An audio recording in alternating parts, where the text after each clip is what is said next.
사랑하는 성도 여러분, 안녕하십니까? 예. 네.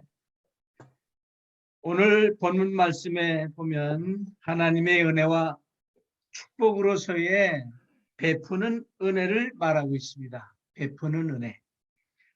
다시 말하면 성도 섬기는 일의 축복을 말해주고 있습니다.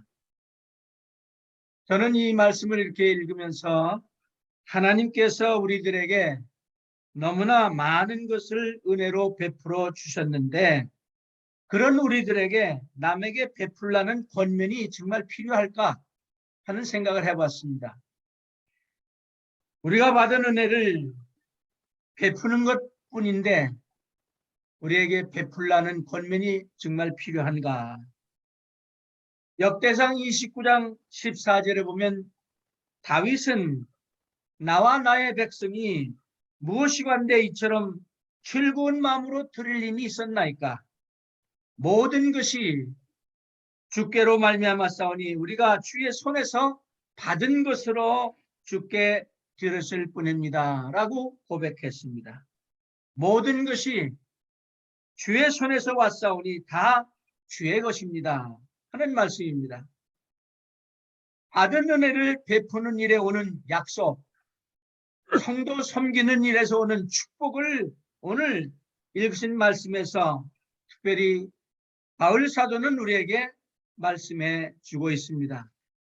이 말씀을 강의하기 전에 저는 한 가지 성경에 나오는 복이라고 하는 단어를 찾아보는 가운데 특별히 여러분들이 잘 아시는 마태복음 5장의 8복에 나오는 복, 심령이 가난한 자는 복이 있나니 천국이 저에게십니다. 복이 있다 하는 말을 할 때 그 원어를 한번 찾아봤더니 마카리오스라는 단어를 썼더라고요. 마카리오스. 그 단어의 뜻은 하나님의 존재나 속성을 가리킬 때 사용한 단어다. 이렇게 나와 있습니다. 그래서 디모데전서 1장 11절에 보면 복되신 하나님의 영광의 복음을 좇음이라 이렇게 표현합니다. 또 하나님께 예배드린다는 의미도 있다는 말입니다. 그래서 피 제사를 드린다. blessing, blood offering이다 하는 말을 생각해 보았습니다. 복이라고 하는 것은 소유에만 있는 것이 아니라 드리는 것에 있고 베푸는 데 있다 하는 말씀도 있습니다. 참된 복이라고 하는 것은 하나님께 드리는 데서 시작되며 베푸는 데서 시작된다. 그리고 다른 사람들과 나눈다는 뜻도 가지고 있다. 그런 말씀을 내가 찾아봤습니다. 그래서 오늘은 받은 은혜를 베푸는 일에서 오는 약속, 하나님의 약속, 복 주신다고는 축복의 약속, 성도를 섬기는 일에서 오는 축복을 우리가 잠깐 생각해 보려고 합니다. 첫째는 다른 사람에게 축복이 된다. 9장 1절에서 5절까지의 그런 말씀을 우리에게 주고 있습니다. 우리 그리스도인들은 그리스도를 섬기는 일에 있어서 서로 경쟁해서는 안 되지만 히브리서 10장 24절에 보면 서로 돌아봐 사랑과 선행을 격려해야 된다 하는 말씀을 주고 있습니다. 그래서 저는 그리스도인들의 삶 가운데서 서로 격려하며 산다고 하는 것이 얼마나 중요할까. 영어로 provoke one another 하는 말을 썼어요. 고린도후서 8장 1절에서 5절까지 있는 말씀을 보면 고린도 교회 성도들이 그 본보기가 되도록 격려가 되도록 바울 사도는 마게도냐 교회들의 얘기를 끄집어내서 고린도 교회 교인들한테 얘기를 해주고 있습니다. 마게도냐 교회들에게 주신 하나님의 은혜에 대해서 얘기를 하면서 이렇게 얘기합니다. 은혜와 성도 섬기는 일에 대해 말하면서 환난의 많은 시련 가운데서도 넘치는 기쁨을 가지고 살았다. 극한 가난이 저희로 풍성한 연고를 넘치도록 하게 했다. 힘대로 할 뿐 아니라 힘에 진하도록 하게 했다. 자원해서 이 은혜와 성도 섬기는 일에 일을 했다. 그리고 자신을 먼저 주께 드리고 하나님의 뜻을 쫓아 우리에게 주었다라고 표현을 하고 있습니다.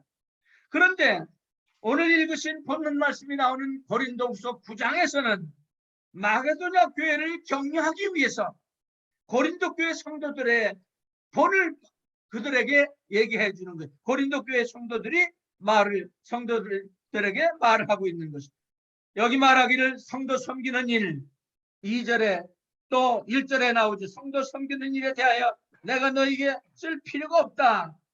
열심히 섬기는 그 일로 인해서 많은 사람을 격동시켰다. 격려했다. 여기 격동이라고는 에디센이라고는 그 에레디센이라고는 헬라 원어는 stir up 혹은 provoke 그런 뜻을 가지고 있더라고요. 격려한다, 자극을 준다, 동기 유발을 시킨다 그런 얘기입니다. 그러므로 열심히 있는 그리스도인들의 삶에서 교회를 부흥시키는 수단이 될 수도 있지만 사람들로 하여금 일하게 하고 전도하게 하고 베풀게 하고 그런 동기를 부여해주며 격려가 돼야 된다 하는 말씀을 우리는 여기서 볼 수 있습니다. 여기 1절에 나오는 성도 섬기는 일에 대해서 하는 말을 service to the Christian, 성도 섬기는 일에 대해서 이 말을 어떤 사본에는 코이노니아 이런 헬라 원어를 썼더라고요. 교제로 번역을 해놨어. 교제. 성도 섬기는 일이 교제가 되는 것이다. 성도의 교제를 구현시키는 연보를 말하기도 했습니다. 여기 섬김의 삶이라고 하는 것은 예수 그리스도께서 우리에게 본을 보여주신 삶입니다. 그래서 마태복음 20장 28절에 인자의 은것은 섬김을 받으려 함이 아니라 도리어 섬기려 하고 자기 목숨을 많은 사람의 대승물로 주려 함이라. 이렇게 예수님은 말씀하고 있습니다. Jesus came to serve and to give. 이렇게 표현하고 있습니다. 그래서 성경은 하나같이 이렇게 말합니다. 우리는 하나님을 섬기기 위해서 지음을 받았다. We were created to serve God. 하나님을 섬기기 위해서 지음받은 존재들이다. 에베소 2장 10절에 우리는 그의 만드신 바라 그리스도 예수께서 안에서 선한 일을 위하여 지으심을 받았으니 했습니다. 그러므로 우리가 다른 사람을 섬길 때마다 실제로 우리는 하나님을 섬기는 일입니다. 골로새 3장 23절 24절을 보면 무슨 일을 하든지 마음을 다하여 주께 하듯 하고 사람에게 하듯 하지 말라고 했습니다. 이는 유업의 상을 주께 받은 줄 알미라. 너희는 그리스도를 섬기느니라 그랬습니다. 우리는 하나님을 섬기기 위해 지음 받았다 했습니다. 그 다음에 우리는 섬기기 위해서 구원까지 받았다 그랬어요. We were saved to serve God. 하나님을 섬기기 위해서 우리가 구원받았다. 디모데후서 1장 9절에 볼 것 같으면 하나님이 우리를 구원하사 거룩하신 부르심으로 부르심은 예수 그리스도 안에서 우리에게 주신 은혜대로 하심이라. 그렇게 말하고 있습니다. 거룩하신 일을 하기 위한 목적으로 우리를 구원해 주셨다는 얘기입니다. 섬김을 통해 구원받은 것이 아니라 섬기기 위해서 구원을 받았다는 것입니다. 그 다음에 고린도전서 6장 20절에 값으로 산 것이 되었으니 그런즉 너희 몸으로 하나님의 영광을 돌리라고 했습니다. 로마서 12장 1절에 그러므로 너희 몸을 하나님이 기뻐하신 거룩한 산제사로 드리라고 했습니다. 하나님을 섬긴다고 하는 것, 영어로 보니까 미니스트리라는 말로 표현했어요. 사역자, 목사, 전도사, 전문 사역자를 연상시키는 단어입니다. 실은 모든 하나님의 가족들은 다 사역자들이다. 미니스터들이다. 그렇게 볼 수 있습니다. 그래서 여기 보면 섬김이라는 단어를 사역이라는 단어하고 사명이라는 단어하고 두 가지 단어를 끄집어낼 수 있는데 섬김, 즉 사역은 미니스트리라는 단어로 표현합니다. 그리스도 안에, 몸 안에 있는 성도들을 섬기는 삶, 사랑하는 삶, 이걸 미니스트리라고 합니다. 그 다음에 믿지 않는 사람들을 섬기는 삶, 이거를 우리는 미션이라고 합니다. 사명이라고 하는 것이에요. 전도라고 하는 것이에요. 그 다음에 세 번째로 우리는 하나님을 섬기기 위해 부르심까지 받았다고 했습니다. We were called to serve God. 부르심, 소명, 칼레오라는 헬라 원어는 바로 구원으로의 초대를 말할 때 이 단어를 씁니다. 목사, 선교사, 사역자뿐만 아니라 모든 그리스도인들은 섬김을 위해서 부르심 받은 존재들이다 하는 것입니다. 그러므로 하나님이 우리를 구원하시고 부르신 것은 하나님의 목적을 이루기 위함이라고 하는 사실을 여기서 분명히 알 수 있습니다. 하나님이 우리들에게 하라고 하신 일이 있기 때문에 우리를 부르시고 구원하시고 창조하시고 또 가라고 하는 명령까지 하셨어요. 우리는 하나님을 섬기며 이웃에게 주라고 명령까지 받았다는 것입니다. We were commanded to serve God and to give. 그러므로 예수님께서 아까 말씀하신 마태복음 20장 28절에 섬기고 주려고 오셨다 하는 말씀을 우리에게 말씀하시면서 하나님이 세상을 이처럼 사랑하사 독생자를 주셨으니 즉 하나님께서 독생자를 우리에게 주셨다고 말합니다. 또 예수님 자신은 누가복음 6장 38절에 이렇게 말합니다. 주라 그리하면 너에게 줄 것이니 곧 후이되어 누르고 흔들어 넘치도록 하여 너에게 안겨주리라 했습니다. 성도를 섬기는 일, 베푸는 일, 교제하는 일입니다. 코이노니 아닙니다. 성도의 교제를 구현시키는 연보를 말하는 것입니다. 주님을 기쁘게 하는 것입니다. 축복받는 일입니다. 받은 사람이나 나누는 사람에게 복이 되는 일입니다. 다른 사람에게도 또 축복이 되는 것입니다. 하나님의 은혜가 우리로 다른 사람들을 돕도록 역사할 수 있기 때문입니다. 그래서 저는 첫째로 다른 사람에게 축복을 준다.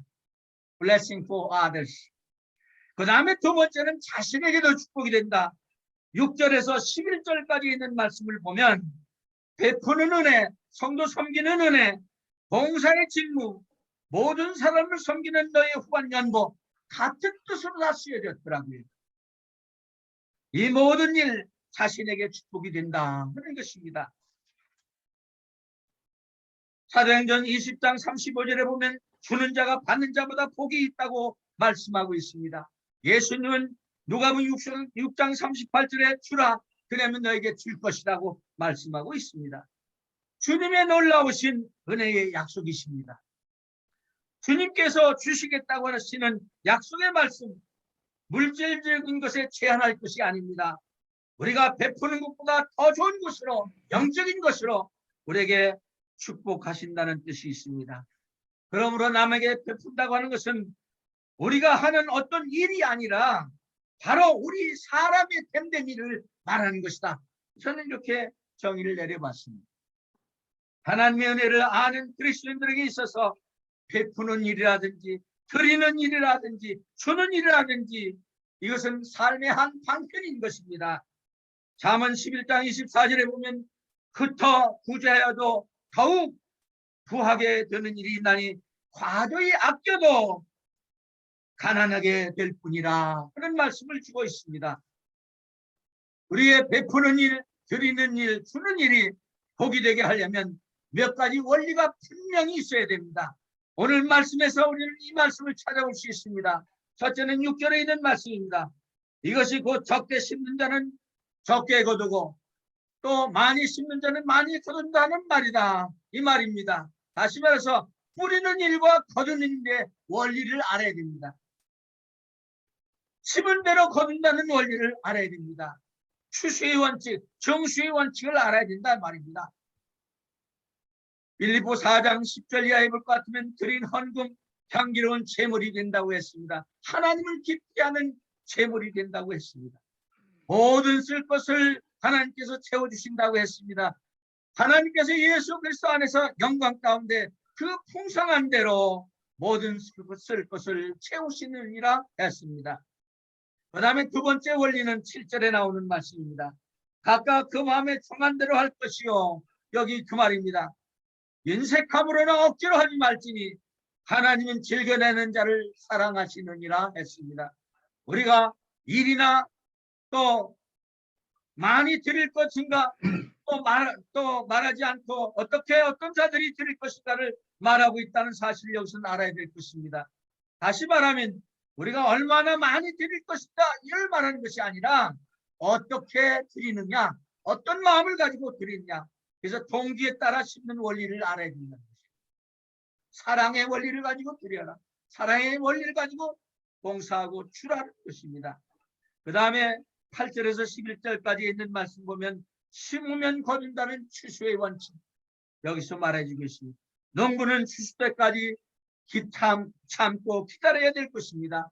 은혜 베푼다고 하는 일, 성도 섬기는 일, 모든 사람을 섬기는 후원연보는 즉 봉사의 직무, 바울사도가 표현한 그 말이 직무, 봉사의 직무 이것은 현재의 축복뿐만 아니라 장래의 축복까지 준다. 장래의 축복뿐만 아니라 현재의 축복을 준다 해서 8절에 이렇게 말합니다. 하나님이 능히 모든 은혜를 너에게 넘치게 하시나니 했습니다. 넘치게 하는 축복을 준다. 이는 너희로 모든 일에 항상 모든 것에 넉넉하여 모든 착한 일을 넘치게 하려 함이라 했습니다. 여기 모든 이라는 말을 자주 썼습니다. 은혜 베푸는 일을 실천하는 그리스도인들은 항상 그들에게 필요한 모든 것 이상의 하나님의 축복이 있다는 약속의 말씀인 것입니다. 그 다음에 9절에 보니까 하나님의 의가 영원토록 있게 하는 은혜가 있다고 했습니다. 시편 112편 9절의 이 말씀을 인용해서 이렇게 말합니다. 저가 훌쩍 가난한 자들에게 주었으니 그의 의가 영원토록 있느니라 함과 같으니라 9절에 말하고 있습니다. 하나님 베풀고 들으는 일에 충성하는 사람을 축복하신다는 뜻입니다. 마카리우스, 복 주신다는 뜻입니다. 그러므로 우리는 심은 대로 거두고 주고 행하는 것에 풍성케 하시는 하나님의 은혜의 역사를 체험해야 된다는 것입니다. 여기 10절에 있는 말씀 보세요.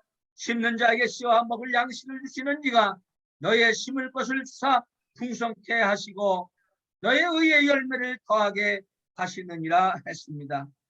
그 다음에 11절에 보니까 베푸는 은혜는 감사의 은혜를 가져온다 했습니다.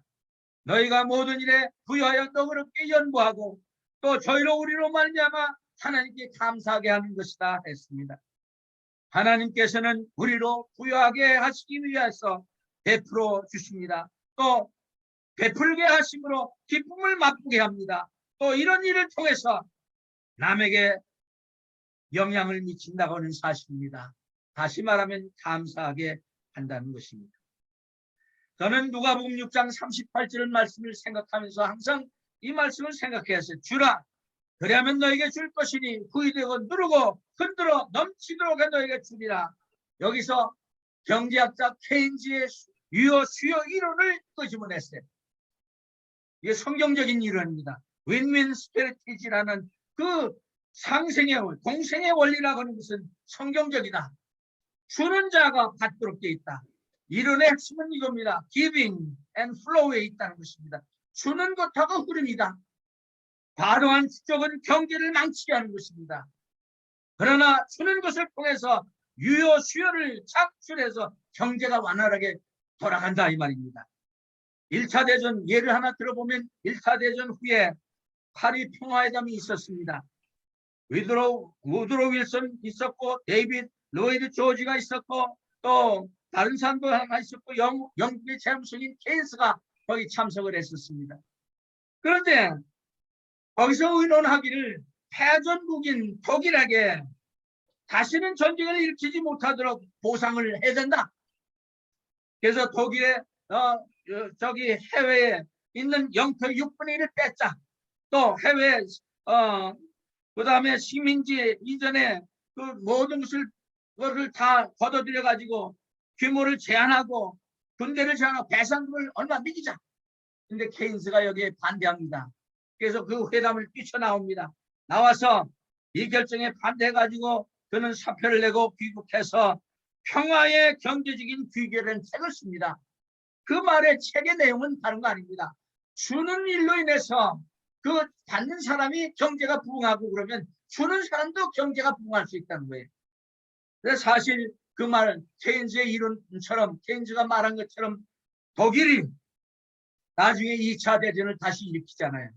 왜? 보상하라고 했으니까 거기에 대한 전쟁을 도로 일으키고 맙니다. 그때 배상을 받지 않고 보상 안 했으면 안 일으켰을지도 몰라요. 그래 2차 대전이 끝난 후에 일본이 패배한 후에 미국이 일본에다가 2차 대전 총기를 쥐면서 원자탄 떨어뜨려서 일본을 패배시킨 다음에 어떻게 했어요? 그부터 세인지의 인원을 받아가지고 미국이 일본을 도와준 거예요. 경제 회복을 시키는 거예요. 그래서 일본이 저렇게 경제대국이 되도록 만드는 겁니다. 세인지의 이론은 성경적인 이론이다. 주는 자가 복이 있다 하는 것은 역사적으로도 이렇게 증명이 된 사실이다 하는 것입니다. 마지막으로 이 주고 베푸는 성도 섬기는 일은 하나님께 영광을 돌린다. 아까 읽으신 12절에서 15절에 나오는 말씀 To glorify God. 하나님께 영광 돌린다.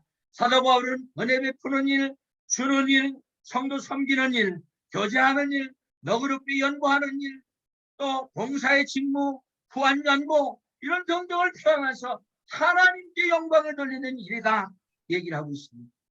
여기 12절에 봉사의 직무라고 얘기하고 있습니다.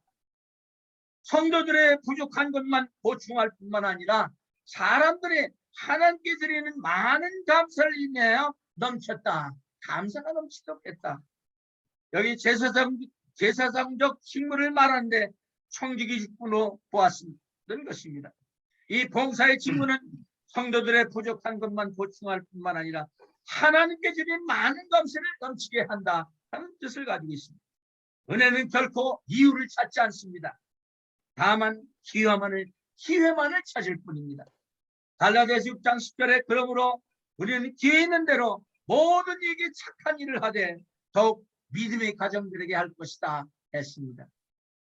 그 다음에 13절에서 14절에 있는 말씀 보면 이 직무로 증거를 삼아 너의 그리스도의 복음을 진실히 믿고 복종하는 것과 저희와 모든 사람을 섬기는 너의 후원 연보를 인하여 하나님께 영광을 돌렸다고 했습니다. 은혜를 베풀고 받는 자들이 어떻게 하나님께 영광을 돌린가를 여기서 보여주고 있는 것입니다. 그래서 저는 여기 보니까 이 말씀을 잘 보면 저희와 너희와 이 두 가지 단어가 나옵니다. 저희와 너희. 저희는 누굽니까? 마게도냐 교회 교인들이요. 너희는 누굽니까? 고린도 교회 교인들입니다. 저희는 누굽니까? 받는 사람들입니다. 너희는 누굽니까? 우리들입니다. 주는 사람들입니다. 베푸는 사람들입니다. 이 두 사람들이 다 복받고 다 하나님께 영광을 돌린다. 그런 뜻입니다. 13절 하반절에 하나님께 영광을 돌리고 하는 말씀 봅니다. 저희와 모든 사람을 섬기는 너희의 후원연보를 인하여 하나님께 영광을 돌린다. 그래서 아메리칸 버전에 볼 것 같으면 They glorify God. 또 Revised Standard 버전에 보면 You will glorify God. 그렇게 표현해놨습니다. 그러니까 은혜를 베푸는 너희나 은혜를 받는 저희나 다 하나님께 영광을 돌린다. 이게 추구받는 건 이렇게 아름다운 것이다. 14절에 무슨 말씀이 있느냐 하면 이런 말씀이 있습니다. 또 저희가 누굽니까? 마게도냐 교회 교인들이에요. 너희를 위하여 고린도 교회 주는 사람들을 위하여 간구하며 하나님이 너에게 주신 지극한 은혜를 인하여 너희를 사모하느니라. 사랑한다고 그랬어요. 받는 사람은 주는 사람들을 사랑하게 됩니다. 주는 사람은 받는 사람을 사랑하게 됩니다. 그래서 여기서 보면 베푸는 예루살렘 성도들이 은혜를 베푸는 받는 예루살렘 성도들이 마게도냐 성도들이 또 은혜를 베푸는 고린도 교회 성도들을 위해서 기도하고 간구하고 사랑하게 된다는 것입니다. 하나님이 너에게 주신 하나님을 위하여 사모하느니라. 하나님께 영광을 돌릴 뿐만 아니라 사랑하게 된다는 것입니다. 물질적인 도움을 받은 사람들은 영적으로 신앙적으로 사랑으로 갚는 것이에요. 사도 바울은 찬양하는 말로 오늘의 본문 말씀을 끝내고 있습니다. 말할 수 없는 그의 은사를 인하여 하나님께 감사하노라 했습니다. 성도 섬기는 일, 너그럽게 연보하는 일, 봉사하는 직무, 성도의 교제, 하나님께 드리고 이웃에게 주는 일을 통해서 다른 사람에게도 축복이 되고 자신에게도 축복이 되고 다른 사람도 자신도 하나님께 영광을 돌리게 된다는 것입니다. 마지막으로 한 가지 예를 말씀드리고 마치도록 하겠습니다. 존 스타트 목사님, 여러분들이 잘 아시고 영국에 나온 귀한 설교가요, 복음 설교가입니다. 또 복음 전도자입니다. 학자입니다. 그에 져서 현대 기독교 선교가 있고 기독교 기본 진리가 있습니다. 베스트셀러입니다. 또 제가 저도 가지고 있는데 그리스도의 십자가라는 책을 가지고 있습니다. 또 그것은 살아있는 교회라는 책을 하나 썼는데 그 책을 보면 그 연보라는 단어가 나옵니다. 오늘 여기도 연보라는 단어가 나오죠. 우리는 연보하면 헌금으로 똑같이 생각을 합니다. 헌금, 연보 같은 은혜로 우리는 알고 있습니다. 같은 뜻으로 알고 있습니다. 그러나 원어적으로는 좀 다르게 표현해놨어요. 헌금은 제사적인 제사 드리는 그런 면에서의 헌금, 어프링이라는 단어. 그 다음에 연보는 율로기아라는 헬라 원어를 썼는데 뭐라고 나와 있느냐면 여기 본문에 영문에 볼 것 같으면 리버럴 쉐어링 혹은 제너러시티 쉐어링 뭐 그런 뜻으로 제너러시티 기프트 그런 뜻으로 되어 있습니다. 그러니까 다시 말하면 연보는 쉽게 말하면 이렇게 표현합니다. 우리 사람들을 구제해서 드리는 헌금 그걸 연보라고 표현해서 그러니까 마태복음까지는 구약과 마태복음까지는 헌금이라는 단어가 두 줄이 나오는데 서신서에서는 연보라는 단어를 많이 썼더라고요. 그러니까 어려운 사람들을 도와주는 일, 또 구제하는 일, 섬기는 일, 베푸는 일, 주는 일 이런 것을 위해서 드리는 헌금, 그걸 연보라고 표현했어요. 근데 그가 그 책에서 살아있는 교회라는 그 책에서 연보에 대한 얘기를 하면서 세 가지로 이렇게 표현해 놨더라고요. 연보는 우리가 여러분들이 성도 섬기는 일, 봉사의 직무, 후한 연보는 성부 하나님의 은혜를 생각하게 한다. 성자 예수 그리스도의 대속의 죽음을 십자가를 생각하게 한다.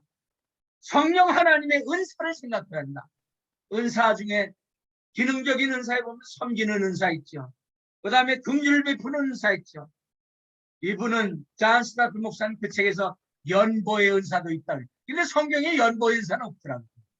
그러나 연보하는 그 사실이 섬기는 은사라든지 긍휼을 베푸는 은사 이렇게 표현해놓고 연보의 은사를 성령께서 주신다. 이렇게 하는 것을 기억이 나서 잠시 말씀을 드렸습니다. 우리가 연보하는 일, 하나님께 헌금하는 일, 이웃을 돕는 일, 도와주는 일, 은혜를 베푸는 모든 일, 여기 말한 대로 성도 섬기는 일, 섬기는 삶은 하나님께 영광이요 그리스도의 몸 교회를 세우는 일에 그 목적을 가지고 있다고 하는 사실을 알 때에 우리가 부지런히 하나님께 주신 것으로 부었을 뿐이다, 드렸을 뿐이다 하는 말씀을 하면서도 하나님이 주신 것 가지고 하나님께 드리고 이웃을 향해 많이 쉐어하는 여러분들이 다 되시기를 주님의 이름으로 축원합니다. 기도하겠습니다. 사랑하는 아버지 하나님 감사합니다. 오늘 고린도후서 9장 있는 말씀을 중심으로 성도 섬기는 일과 하나님의 영광에 대한 말씀을 생각해 봤습니다. 우리가 헌금하고 연보하는 일은 하나님께 영광 돌리는 일이요 그리스도의 몸, 즉 교회를 세우는 일이라고 했습니다. 아버지 하나님, 저희들에게 주신 물질 가운데 다윗처럼 주신 것 가운데 가르쳐 드렸을 뿐입니다. 기쁘고 즐겁게 인색함으로 드리지 않도록 함께 하시기를 간절히 소원합니다. 우리의 생애를 그렇게 지내왔습니다. 하나님 아버지 주는 삶으로 우리 생애 마칠 수 있도록 도와주시고 하나님 앞에 섰을 때에 참 칭찬 듣는 우리 모두가 다 되도록 인도해 주시옵소서. 아멘. 예수님의 이름으로 기도 올리옵나이다. 아멘. 아멘. 예, 감사합니다. 귀한 메시지. 찬송가 259장 우리 다 같이 부르겠습니다.